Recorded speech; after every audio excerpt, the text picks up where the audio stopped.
आप देख रहे हैं भारत की बात खबर अयोध्या से।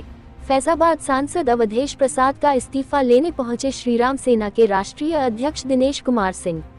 आपको बताते चले कि पिछले 30 जनवरी को एक दलित बेटी की हत्या के बाद राजनीति गर्मा गई थी, जिसमें अवधेश प्रसाद ने प्रेस कॉन्फ्रेंस कर इस्तीफा देने की बात कही थी, जिसको लेकर श्रीराम सेना के पदाधिकारी आज इस्तीफा लेटर लेकर अवधेश प्रसाद के निवास शहादतगंज जाना चाह रहे थे, लेकिन पुलिस ने उन्हें आगे जाने से रोक दिया, जहां उन्होंने सीओ सिटी को ज्ञापन सौंपकर अवधेश प्रसाद से इस्तीफा देने की मांग की है।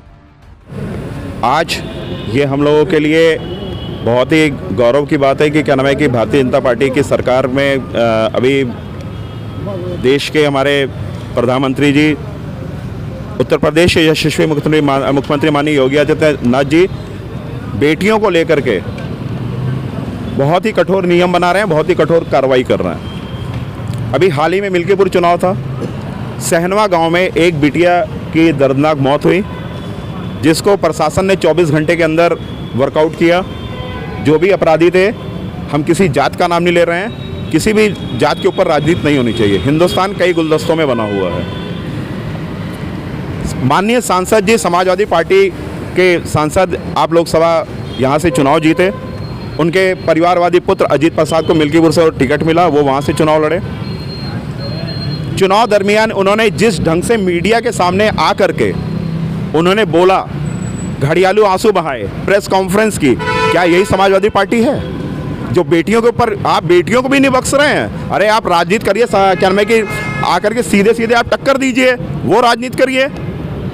आप बेटियों को, बहन बेटियों को, महिलाओं को हमारे नहीं छोड़ रहे हैं। आपने जिस ढंग से घड़ियाली आंसू बहाए और आपने कहा मैं दिल्ली जाके इस्तीफा दे दूंगा, आपने इस्तीफा अभी तक कहाँ है? आप दिल्ली गए, परसों आप सदन में बोल रहे थे बेटियों लेके, आपके क्या नाम है कि आपके साथ अखिलेश यादव जी बैठे हुए थे, आपने यहाँ पे बोला, पूरा मीडिया के सामने बोला, पूरा वीडियो उनका वायरल हुआ कि मैं इस्तीफा दे दूंगा अगर क्या नाम है कि पुलिस उनको नहीं पकड़ती है।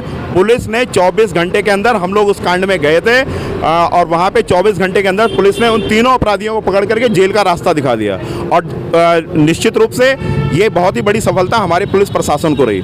अब सांसद जी ने जो कहा इस्तीफा देने के बाद, उन्होंने कहा था मैं मोदी के सामने जाऊंगा, अरे मोरे मर्यादा कहाँ हो, मैं यहाँ हूँ। अरे आप घड़ियालू आंसू न बहा, आपके घर में भी बहन बेटियाँ हैं। समाजवादी पार्टी की मैं डिम्पल यादव जी से पूछना चाहता हूँ, मैं अखिलेश यादव जी से पूछना चाहता हूँ, आप हनुमान चालीसा का पाठ करेंगे? हम करेंगे, श्रीराम सेना करेगी, और जो भी है सनातनी वो करेगा। या तो आप क्या नाम है कि ये कह दो कि हम हिंदू नहीं हैं। आप दाढ़ी, मियाँ दाढ़ी की राजनीति करिए, लेकिन हिंदुत्व की राजनीति मत करिए।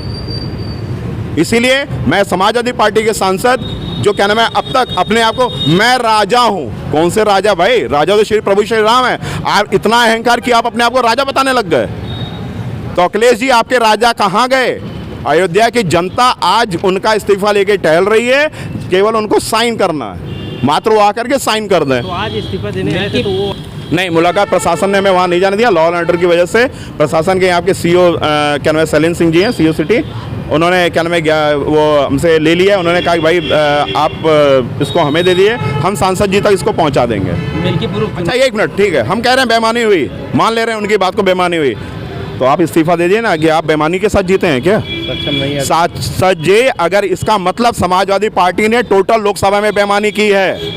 उन्होंने कहा मेरे पास साक्ष्य है, मेरे पास एविडेंस, आज भी साक्ष्य है, एविडेंस है। इनके क्या नाम पूरी गुंडई चली, इन्होंने क्या नाम है कि मियाँ दाढ़ी ने पूरी गुंडई की, हमारे लोगों को रोका। हम साक्ष्य दे रहे हैं कि मैं लोकसभा में सांसद जी ने बेईमानी से ये सांसद बने। अगर उनके अंदर दम हो, चैलेंज कर रहा हूँ, हमारे श्रीराम सेना चैलेंज कर रही है आपको। अगर आपके अंदर दम है, आपने कहा था बेटी, अब आपने बेटी को लेकर के ललकारा है, आप पहले इस्तीफा दिया, लड़ करके दिखाइए। देखिए, आज तो मेरी गाड़ियां रोकी गई, हम लोग 40-50 की संख्या में थे, 3-4 गाड़ी बीकापुर में खड़ी है, चौरे में खड़ी है।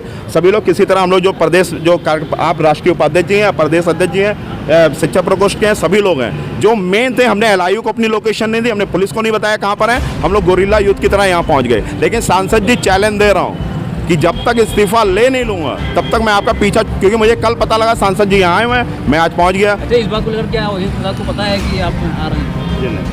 नहीं, सांसद जी को प्रेस नोट से तो हम लोग भेजा ही और बता भी दिया था। कल उनके गेट पे बताया था, एक लड़के को भेज करके हम लोग इस 3 बजे यहाँ पर आएंगे। और सांसद जी क्या नाम है कि यहाँ पर मौजूद हैं। कहाँ से आप? हम लोग चौक से आ रहे हैं। चौक से? और चौक से यहाँ सादर जनता आए, यहाँ पे उनके आवास जाना चाह रहे हैं, वहाँ नहीं जाने दिया जा रहा है। आगे अगर आगे इस चीज़ को हमारी नहीं मानते हैं तो ये संख्या बल बढ़ेगा।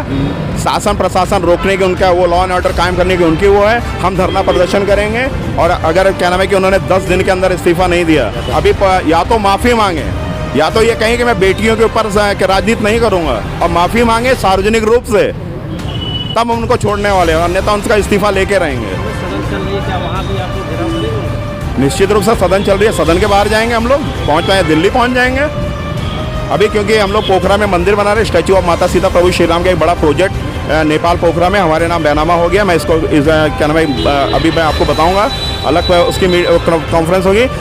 जैसे ही मैंने कहा पोखरा से मैं ज़मीन अपने श्री राम सेना अंतर्राष्ट्रीय ट्रस्ट को डोनेट हो गई है। ये बहुत बड़ी उपलब्धि पूरे क्या नाम है कि सनातन धर्म के लिए है। और अब अगर सांसद जी इस्तीफा नहीं देंगे तो अगर मुझे पता लगा वो दिल्ली में है तो मैं दिल्ली उनके वहाँ पहुँच जाऊँगा। दिनेश कुमार सिंह, मैं श्री राम सेना अंतर्राष्ट्रीय ट्रस्ट का अंतर्राष्ट्रीय अध्यक्ष हूँ।